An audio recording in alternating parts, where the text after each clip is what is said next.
You wanted the best. You've got the best podcast. The hottest podcast in the world. The Chris Voss Show, the preeminent podcast with guests so smart you may experience serious brain bleed. The CEOs, authors, thought leaders, visionaries, and motivators. Get ready. Strap yourself in. Keep your hands, arms, and legs inside the vehicle at all times, because you're about to go on a monster education roller coaster with your brain. Now, here's your host, Chris Voss. I'm Chris Voss here from thechrisvossshow.com. There we go. The Iron Lady, when she sings it, that makes the show official. I think that's how it works nowadays and all that good stuff. Thanks for being on the show and being part of the show. Our audience is so wonderful. For 15 years, you've been putting up with all of our silliness, our nonsense, our comedy, but the brilliant minds that bring you the smartest stuff. I mean, you know, the bragging rights that you get being an audience of the Chris Voss Show is you get to walk around and tell people how intelligent you are. Or maybe don't tell them how intelligent you are, but you share the Chris Voss Show glow, or what we like to call the globies. We're not calling it that. We're just making that up. The CEOs, the billionaires, the White House presidential advisors, the governors, the Congress members, the U.S. ambassadors, the astronauts, Pulitzer Prize winners, the people we have on the show bring you the most concentrated conceptualization of intelligence, knowledge, and things that will improve the quality of your life. And every show, I just get epiphanies. I learn something new. I learn new terms. And you would think after all these years and after all these shows that I would have learned it all, but there's still so much to learn. The things you don't know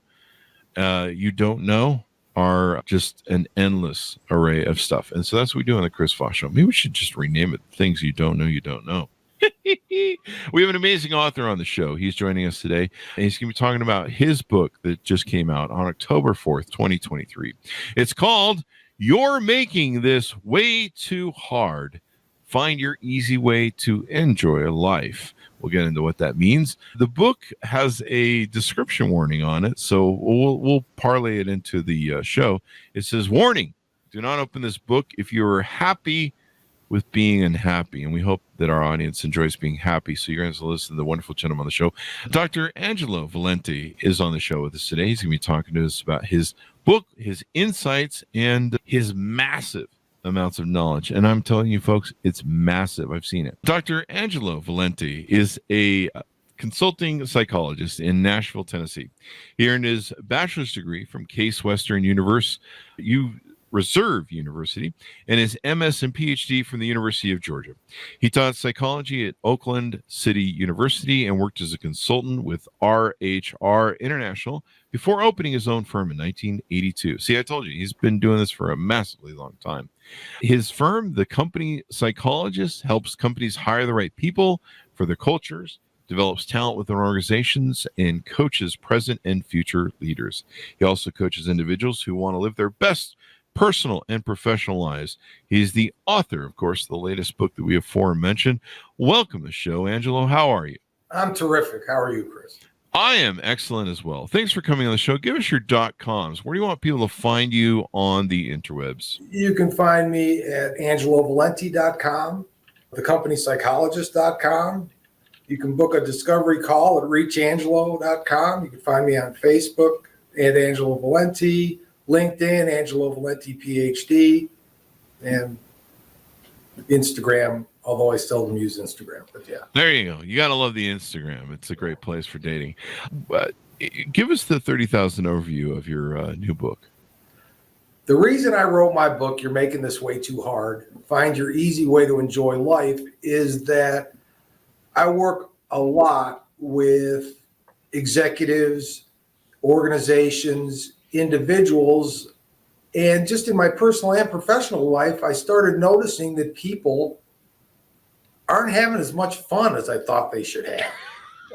There seems to be a lot of stress going on. What? They're worried about work. They're worried about their relationships. They're worried about how many likes they get on social media. They're worried about so many things that I think they forget that we were put on this earth to enjoy life, not to be miserable all the time or not to be worried all the time. I think we have to be taught to be miserable.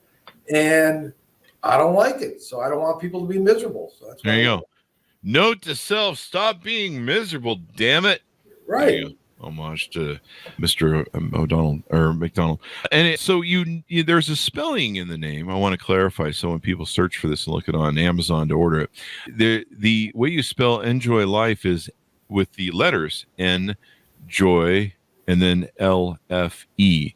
So Enjoy Life as it reads. Right. Is there a reason you did it that way? There is a reason.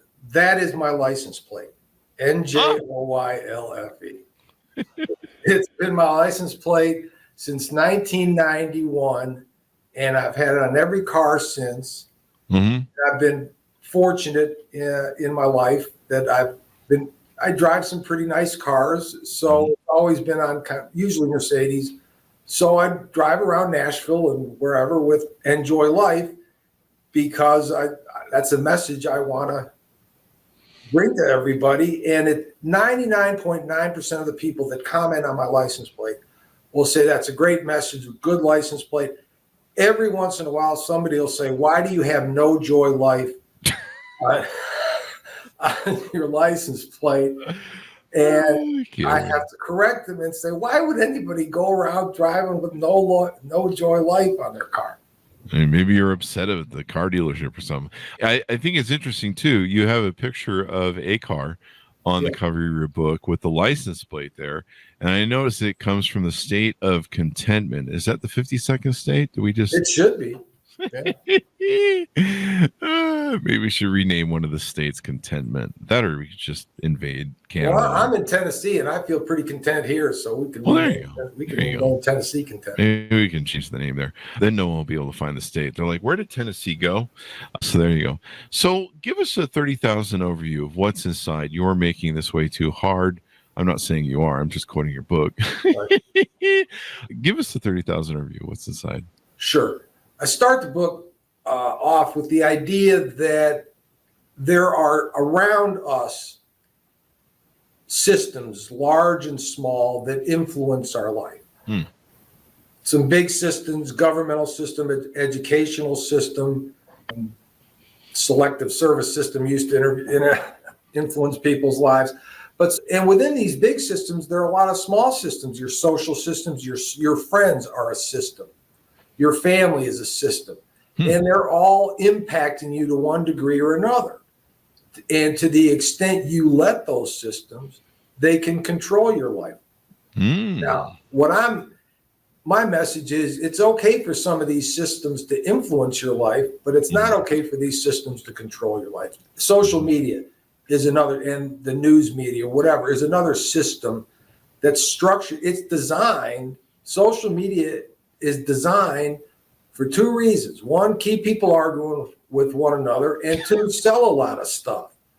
And to the extent that you play into that, you're either going to be arguing with a lot of people or buying a lot of stuff. And what I like to convey is you can let those systems work for you if you figure them out. You don't have to be a puppet to the system. In my book, I mentioned in life, you're either the puppet or the puppeteer. Yeah. If you believe you control your own life, you're the puppet. If you believe outside forces control your life, you're the puppet. And if you believe you control your life, you're the puppeteer. So it's a choice you can make. There you go. The main theme through my book is choice. You have choices, where to work, where to live, who to have a relationship with, how to react to situations that happen to you. All of those are choices. You can't choose always what happens to you, but you can choose how you react to what happens to you. There you go. You can choose how you react to what happens to you, people. You don't always have to be in victimhood competition. There's a saying that I have, you either run the game or the game is run on you. Yep. So there you go. I found a psychologist to actually agree with me on this. So this makes it official. Some people don't like that terminology, and it's kind of interesting. We're going to delve more into this as we go through the show, but let's get your origin story. What made you want to be a psychologist and become a doctor, PhD, and everything else? What's your hero's journey through your life? My hero's journey is I went to college with the idea that I was going to be a dentist. My father was a dentist. My grandfather was a dentist. So I was going to be a dentist. And I get to college, and all the classes I'm taking that are getting me toward my pre-dent classes, I hated. Organic chemistry, hated it. Biology, not a big fan. Chemistry is okay. Didn't mind chemistry that much.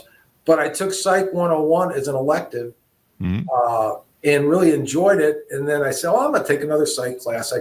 So I took Psych 102. And before I knew it, I had a minor in psych. So I just decided, and the class that really sold me on it was an abnormal psych class I took with a gentleman who was at the time the president of the American Psychological Association. Oh, wow. He was a dynamic lecturer, brilliant man. And I kind of fell in love with psychology at that point. So I decided, I'll be a psychologist. There you go. You found once you get an undergraduate degree in psychology, about the only thing you can do with it is either get a graduate degree or, I don't know, not much else. And then was your PhD at the same venue or? I went to Case Western Reserve, which is in Cleveland, and I went to Georgia for my master's and PhD because I got sick of the winters in Cleveland and decided to lost the Cleveland crowd, man. All 5 people, man. No. The people in Cleveland know I love Cleveland. It's a great place to be from, but I'm glad I'm not there now. Yeah, I think we saved it. Yeah. So I got my PhD, and that I was going to be a college professor. So I did that for 4 years. In the late 70s, I was a college professor at Oklahoma City University and taught psychology, loved it, ended up being promoted to chairman of the department after my first year there, which I was totally unprepared for. So I did that for a while. And in 1979, I realized you can't raise a family on what I was making as a college professor at a small liberal arts school. So I joined a consulting firm. And they moved me to the Memphis office. It's RHR International, great firm, love them to this day. They moved me to Memphis and taught me how to work with businesses. So I started consulting with businesses, helping them get better on the people side of their business. Many executives are great at running their business, but they're not good at reading people. So I help those businesses hire the right people, develop the people, and also develop their own leadership skills. There you go. So Go ahead. Leadership skills are really important because in being able to understand people, because as you do in your consulting, help people build the right teams and stuff. How do you help people with their leadership, how to build the right teams and identify people that have the psychological fit for your team? Like most of my team are all insane sociopaths, but they work with me well because I'm one too. That's the culture that you discovered the secret. That's the culture of your organization. So you want to have people who fit that culture. That's yeah, it's true. Some people, some organizations, every organization has its own personality. And if you can understand what that's the culture of the organization, how they do things, how they treat them. A culture of an organization is basically how does an organization treat its people and how do those people treat each other? Some companies are real task-oriented. Some companies are real people-oriented. Some people are process-oriented. And, the companies that are demanding that employees come back to the office, whether or not they really need to come back to the office, are more process-oriented, more profit-oriented than they are people-oriented. And that probably gets communicated to their employees that like, hey, these guys give a crap more about dollars than there you go. That explains why they're so angry about getting that claw back to the office. So there you go. So do you do any private practice one-on-one with people like me where you're like, you sit me down and go, why did your mother hate you when you were a child? Or do you just mostly work with companies? I do work one-on-one with people, but it's in a coaching capacity. It's not a therapy capacity. Okay. And the big difference between coaching and therapy is coaching's looking forward and therapy spends a lot of time looking backwards before we start moving forward.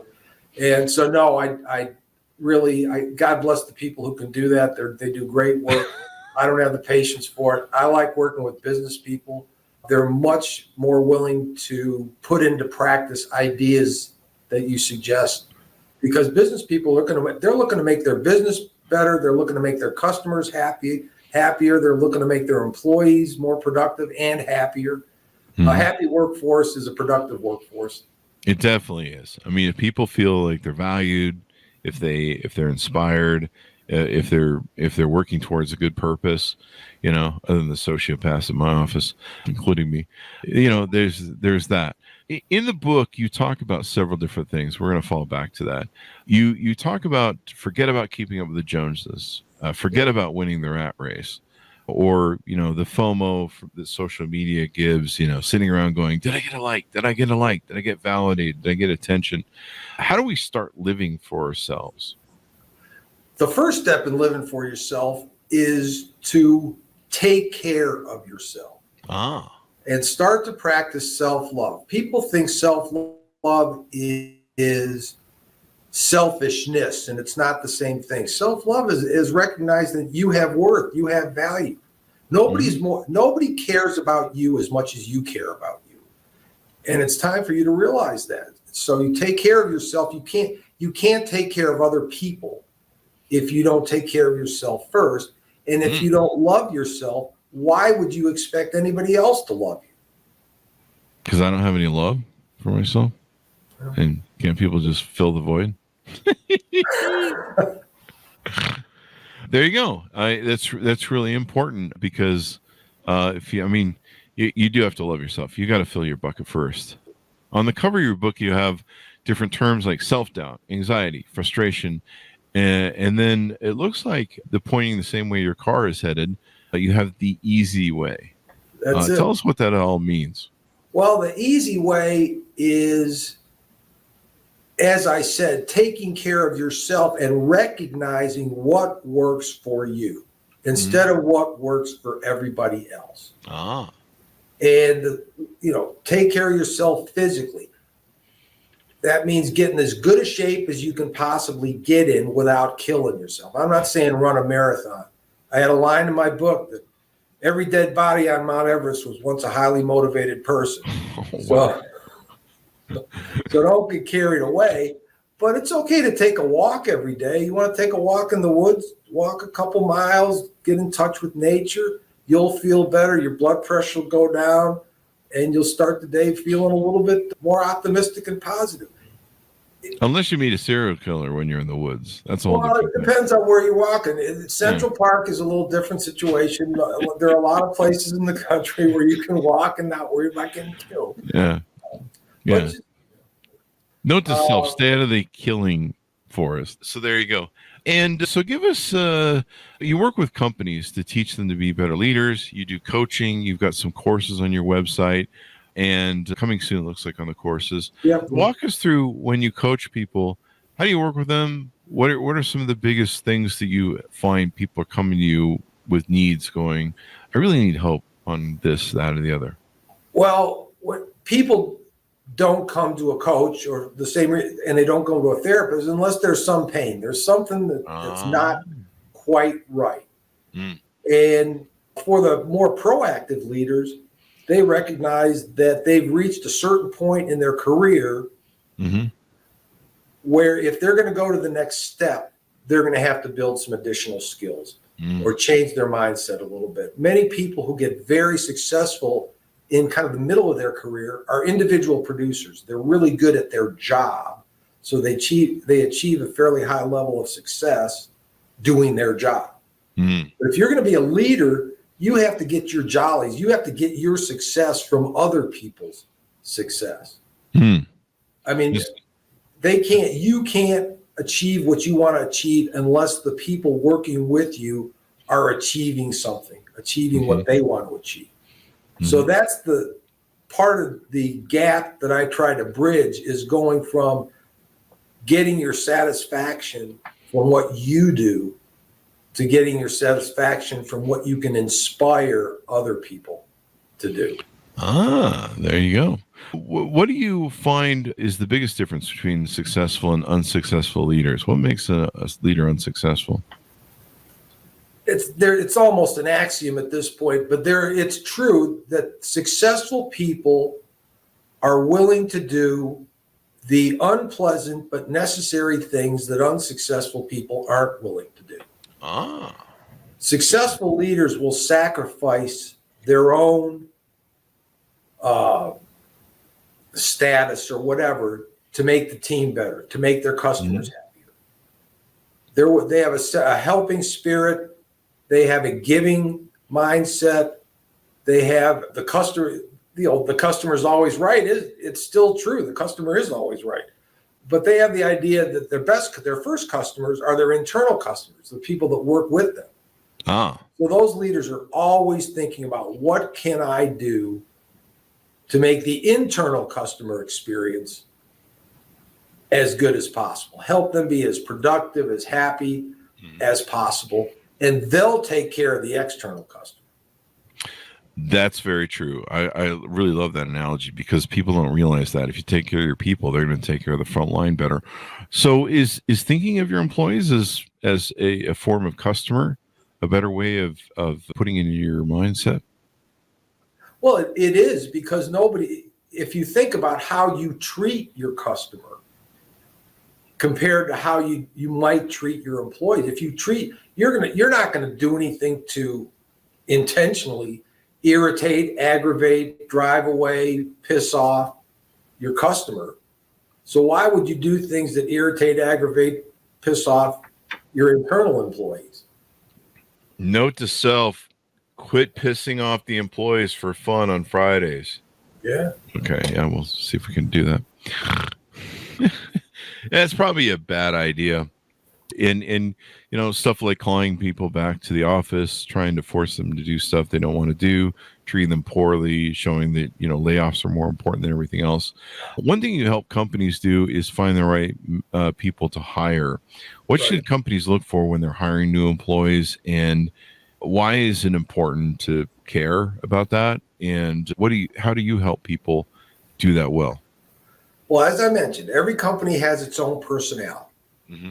Just like an individual has his or her own personality. And the mistake that companies make is they take in too much into account skills and experience, and don't take enough into account attitude and personality. When you think about, for example, a retail brick and mortar store that you might go into, and if you have a great experience with an employee there, a server, somebody on the staff, you're more likely to go back there, right? And if you have a bad experience, you're less likely to go back there. Mm-hmm. It's not because the person who waited on you doesn't have the skills to do the job. They know the products. Mm-hmm. It's all about how they treat you, how they make you feel when you go into that store. Mm-hmm. Well, that's an attitude issue. That's not a skills issue. Yeah, their attitude sucks. Right. You're making me think of a recent place that I really enjoy because the owner's from Italy, and he makes some spectacular Italian pasta and that related food. But please feel free to send some to me, by the way. Oh, okay. Well, if I can get their servers to serve it. But the problem they have is they have some sort of, you kind of do a weird order system up front, and then you go sit at your table, and then someone's supposed to kind of make sure your drinks are full. But then they just kind of yell at you and go, hey, just let us know if you need anything. And you're just like, but you're paying for full service pricing. Right. It's kind of interesting, and it's really a turnoff. It was making me think of one of my experiences.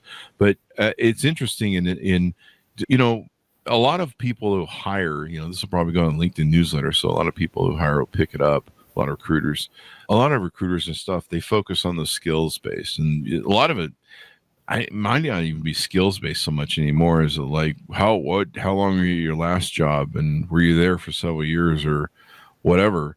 It seems like the wrong metrics being used there.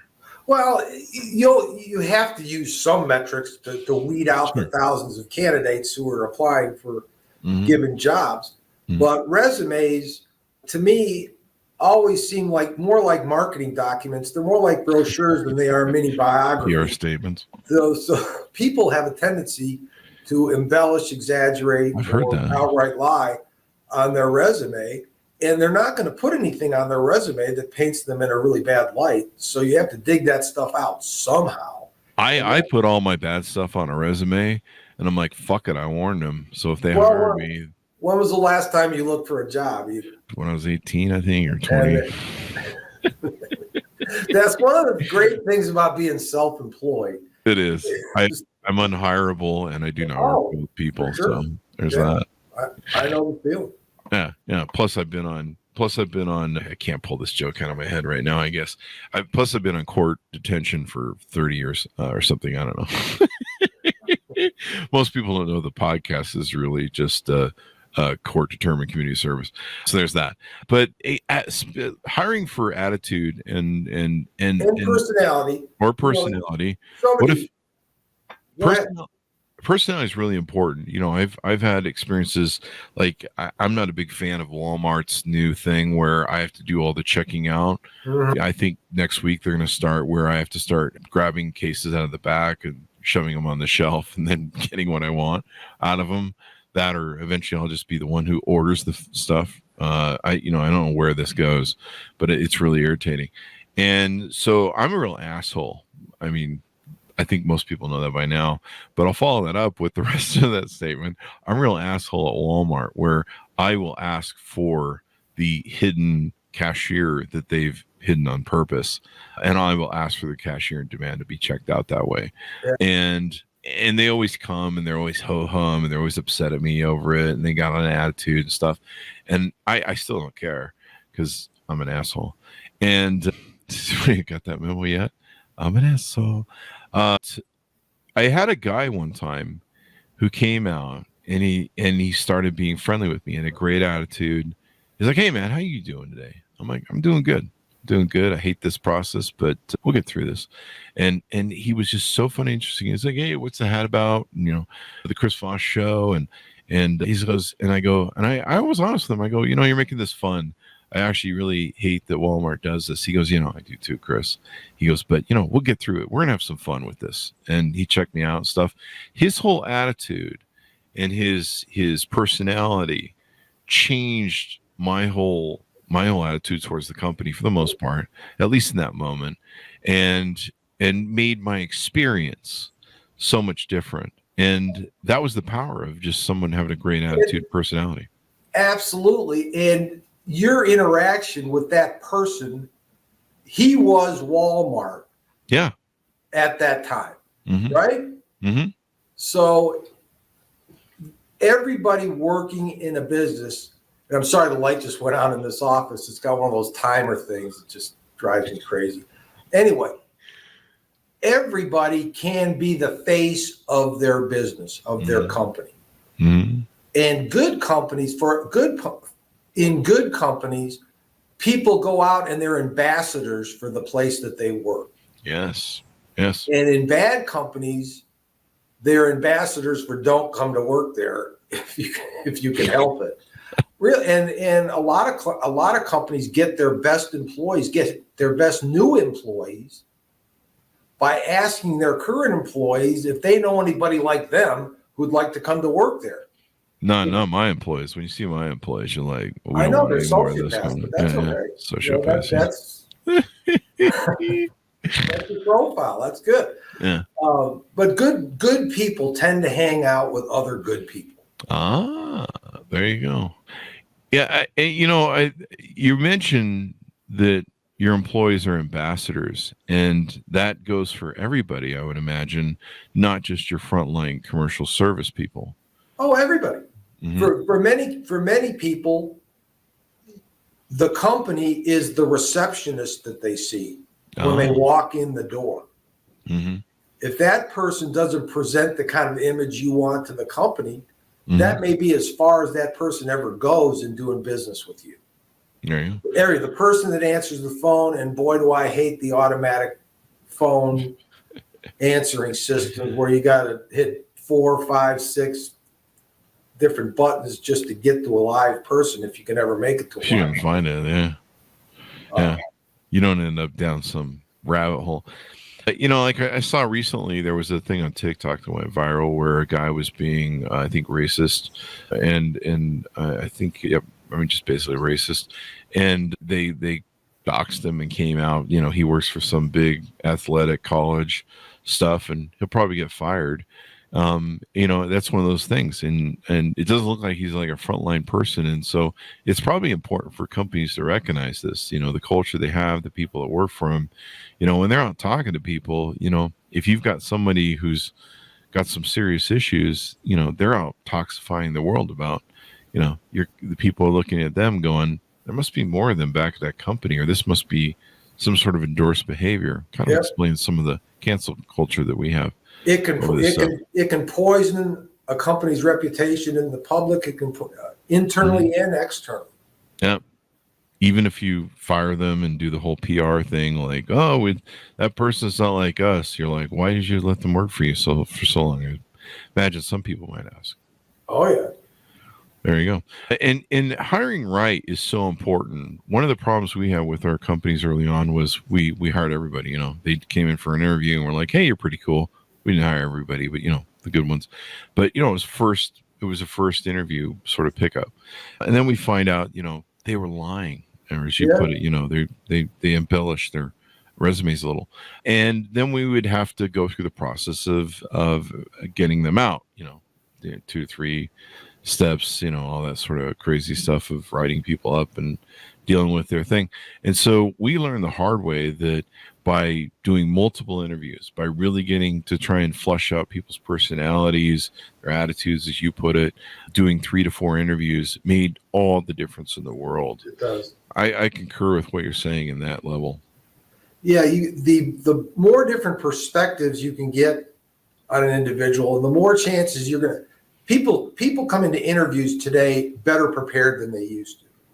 They've taken classes on how to get interviewed. Yeah. Or they've read a book on how to get interviewed. So you really have to dig deeper under the surface to get at an answer that they're not expecting. Get at a question they're not expecting. Mm-hmm. And when I'm interviewing somebody and they sit back and say, "Oh, that's a good question," that means nobody's told them that question was coming. I like that. I got to remember that one. So they got to think about it for a second. It's not something they've got a canned answer for. So I always like to get 2 or 3. Oh, that's a good question when I'm interviewing somebody. There you go. What are some other ways that you help business and leaders do more of what they do? Anything more you want to tease out on that? Well, we don't want your whole proprietary system. No, it depends on what the leaders having issues with or a shortcoming on. Mm-hmm. Some people have difficulty communication. I've coached leaders on how to be better public speakers before. Some people, public speaking, as you know, can be very anxiety inducing in people. When I first started teaching, I was terrified. Mm-hmm. But when you're teaching, you have to do it 8 to 10 hours a week in the classroom every week.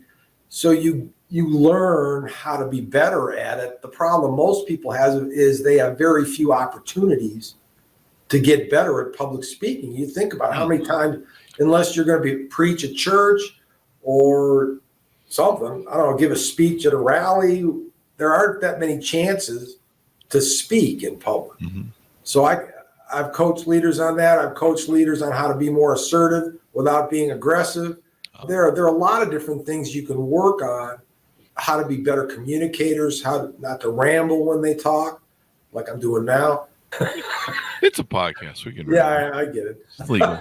I check with the laws. Yeah. Yeah, local laws. So it really depends. Some people, I've done a lot of coaching with people toward the end of their career for what's the next phase of their career, of their life. I mean, mm-hmm. a lot of people don't think about what if I have to retire at 65 because the company makes me retire at 65. What am I going to do with the next 15, 20, 25 years of my life? Oh, the retirement age of 65 was created when people were dead at 61 or 62, but now they're living into their 80s and 90s. We move to a 100, baby. So if the only thing that an executive at Joy's doing is working, he's going to have a real adjustment when somebody tells him he can't work anymore. That's very true. Yeah. People have been telling me that I shouldn't work anymore for the past 35 years. So there's that. So there you go. So what haven't we touched on about what you do and how you do it with people, or any of the stuff that's in the book? Well, another message I like to leave in the book is, if you accept yourself, you're going to get in better relationships with people. There's a whole chapter in my book on relationships. And I think the secret to good relationships is accepting each other's quirks. Everybody's got quirks. And if you find the other person's quirks endearing, you got a chance to be in a good relationship. If you don't find another person's quirks endearing, you may end up with what the police call motive. Wow. That escalated quickly. Yeah. That went right to murder there. How do you deal with it? Oh, you're a psychologist. One of the problems I have is I'll have somebody in a relationship where they'll be like, I have a whole list of your problems. We're going to talk tonight about them. And I'm like, we're making a list now of things that are annoying about each other. Oh, okay. No. I'll do my list. Just me. Yeah. And I'll be like, I guess if we're playing the game, I should wait, there's things you don't like about me? I mean, Right. If I really want to be an asshole about it, yeah. I mean, if I really want to sit down and go like, there's things I don't like about you, yeah, we can do that game, but I'm grown up enough to the good parts about you overshadow the parts that I find mildly annoying. And that's always an interesting conversation to have, which is probably why I've been single all my life. Well, I shortcutted that process. Oh, did you? I did. My first wife and I divorced after 20 years. And when I started dating my second wife, who passed away, I'm not a serial marriage person, but yeah, good, I'm back. What you referenced earlier with the motive now has me wondering. Yeah. Hey, no body, no murder. What can I say? She's probably going to listen to this. Yeah. God bless you, Sue. You're the psychologist, so you have to talk somebody down off it. Oh, no. So I got divorced. I started dating my second wife, and I wrote down on a sheet of paper everything that was wrong with me. And some of that was based on what my late wife or my ex-wife said. Some of it was from me. And I said, here, if we're going to get serious, this is everything that's wrong with me. If you don't think you can live with this, let me know now, and we can go our separate ways. It'll be just fine.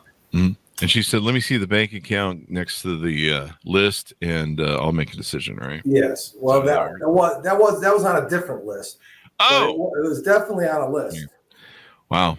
There you go. So she still accepted you. That's pretty good. Yes. And the punchline of that story is we got married, we moved into a house, and one of the light sockets switches didn't work. I got home from work. She said, "Well, you fixed the light switch?" I said, "No." She said, "What do you mean, no?" I said, "No, it's on the list. It's number 7. I don't do home repair projects." She said, "I thought you were kidding." I said, "No, call an electrician. They need to make a living." So I'm not doing it. I've had relationships like that. Like, why didn't you mow the lawn? Like, we pay people to do that. I don't do that. And then, like, why don't you do the dishes? Oh, that's what you're here for. So there you go. But at least you gave her a full disclosure. I did. It sounds like maybe you should have had like a contract written up with attorney advisories and, signed notary, all that sort of good stuff, so that she knew you weren't joking around. Every relationship's a contract, whether you know it or not. There you go. If I start a relationship again, ever long term, there's going to be all that stuff you heard at the beginning, like, I love you no matter what, there's nothing you could do, you're the Superman. All that's going to be like videotape depositions, so that later, a year later, when all that bullshit comes back, like, I hate how you do this, and I'll be like, tape number 1, please, the deposition of the starting of the relationship. Let's get that up front. I don't know why I'm doing Bill Cosby. Pudding bops. So there you go. Don't drink what we're serving here, people. Angelo, give us your final thoughts, your pitch out to people who are up your book, get to know you, order your services online, et cetera, et cetera. Sure. If you want to laugh, first of all, the book's funny, and it's got plenty of wisdom, and it's only less than 100 pages. You're making this way too hard. Find your easy way to enjoy life. And you will end up with some nuggets that'll live with you for a long time. You can reach me at AngeloValenti.com. You can book a discovery call at reachangelo.com. You can also check out my consulting services at thecompanyspsychologist.com.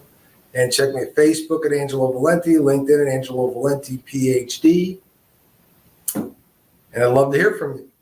There you go. There you go. It's been wonderful, Angelo, to have you on the show.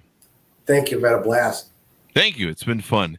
And order up his book wherever fine books are sold. You're making this way too hard. I'm sorry. Let's cut that again. You're making this way too hard. Find your easy way to enjoy life. And it starts with the warning. Do not open this book if you are happy with being unhappy. Give up being unhappy. It's overrated. Seriously, folks. Find a way to be happy. That's more important. Thanks, Mounties, for tuning in. Go to goodreads.com/Chris Voss, LinkedIn.com/Chris Voss, YouTube.com/Chris Voss, the big LinkedIn newsletter, the 130,000 LinkedIn group. Subscribe to all that over there and all that good stuff. Thanks for tuning in. Be good to each other. Stay safe, and we'll see you guys next time.